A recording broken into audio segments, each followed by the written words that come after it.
drops an atomic bomb. Hello everyone, welcome back. This is our overview for 1951, our newest version.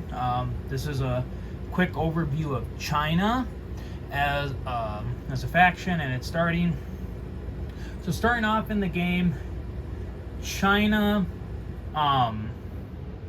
starts off, decently strong as a ground force. However, its IPC has been hurt due to the fact that the United States has used an atomic weapon or has attacked southern Manchuria, and they've lost this two IPC for 3 turns.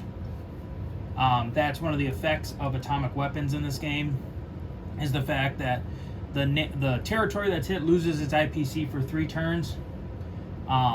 So China is hurting a little bit from the fact that they have lost this 2 IPC for the next couple turns. Another crucial thing that's kind of against China in the beginning is that they, and I didn't mention this with Sato, but they basically start off with just minor factories. When I get into the special rules, there is a special rule that China can do one time where they can upgrade this minor in Peking and make that a what do you want to call it? Make that a major factory, but that involves sacrificing basically one of your other miners to do it. But yeah, so basically, like I said, China starts out as a pretty strong land power. They basically have Hong Kong surrounded. They have the forces in North Korea opposite the United States forces. Usually 9 times out of 10, China's usually able to take South Korea in the first turn, basically nullifying the 2 that they lose for southern Manchuria. Excuse me. One big thing, obviously, is, like I mentioned in the Soviet video, China does not start out with a large navy, mainly because, yes, after Mao took over, there wasn't much of a navy that China had. But we knew we had to give them at least a little something to help combat the vast American navy that we had in the game. So, yeah, kind of like with Sato, China, is big, but obviously not as big as, like, say, Russia or NATO or anything like that. And primarily their focus is entirely on the Pacific theater, basically trying to get their 8 victory cities, whether that, obviously one of them is Hong Kong, and they usually can get that they normally get that in the first turn. We have seen in some playtests that they'll even get Tokyo in the first turn. At the beginning of the game, the communists on the Pacific side have 4 victory cities, so they still need to capture 4. And like I said, usually in the first turn, we at least see them get 2.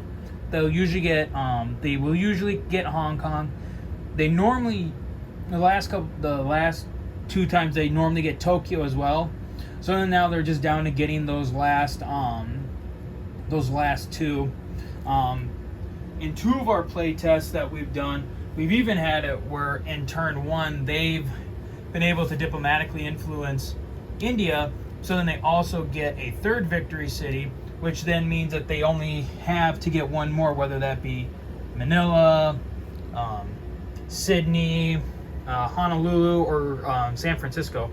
Though both times they were not able, basically both times bad rolls led to them stalling out and getting into a position where they could actually effectively get that 4th victory city for a win, or to give them the win.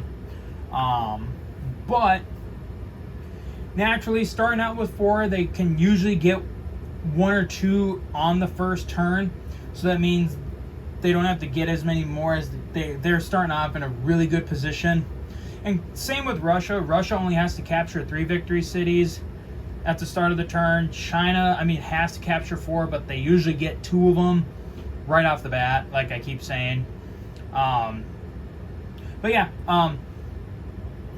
we have found that it's usually pretty crucial that China tries to blitz down here into Southeast Asia to get as much of the IPC down there as quick as possible before the United States is really able to, how shall I say, usually recover after because usually within like the first 2 turns, the U.S. fleets around Japan usually they're not always destroyed, but they are heavily damaged, and they lose a lot of ships. So that usually it usually gives Russia and China just a little bit of breathing room. Usually gives them about 2 to 3, it gives them about a 3 to 4 turn window in which to secure Southeast Asia and get the IPC necessary to meet the coming American reinforcements that are driving at them from from over here in the western United States. But so that's kind of like I said, this is sort of their strategic position at the beginning of the game. Very strong on the ground, very weak at sea. Normally the Chinese and the Soviets kind of have to band together with their naval power in order to at least blunt the U.S. Navy in the opening first turns. So, coming down here, I wish I could remember the names of all the pieces, but these are all the pieces for China. Basically, what we did was we went on historical board gaming, went to the battle pieces, went to the communist China section, and we bought the 3D printed the 3D printed infantry came from the 3D printed part of their website, but basically all the other pieces came from the Communist China battle pieces pages for Communist China.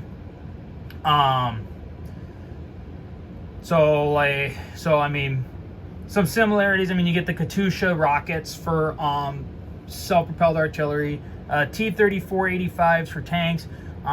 For China's heavy tanks, it's the Joseph Stalin tanks. I think this is a JS2. So China uses the JS2 for their heavy tank. China will use the MiG-15s. Will use MiG-15s as their jet fighter. And then, like I said, all these pieces were basically built from the Communist China 3D battle piece page on historical board gaming. I would say, as in terms of numbers, especially with this one, because this is like this is kind of the one faction that we really built from the ground up. So I think it was like we got like 15 infantry pieces, 10 mechanized, 10 artillery, 10 Katyusha rockets, 10 T-34s. We only got 5 heavy tanks. China isn't, at the beginning of the game, China really doesn't really have the IPC to really be spending money on technology, so it takes a little bit for them to get to a point where they can start really researching technology. The AA gun is actually just the German AA guns painted red. Owning Axis and Allies D-Day and stuff like that, had a lot of German artillery to spare. Most of the aircraft outside of the Yak transport, I think these are all Japanese planes.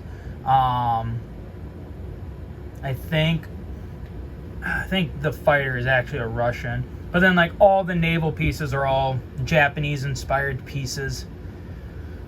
So,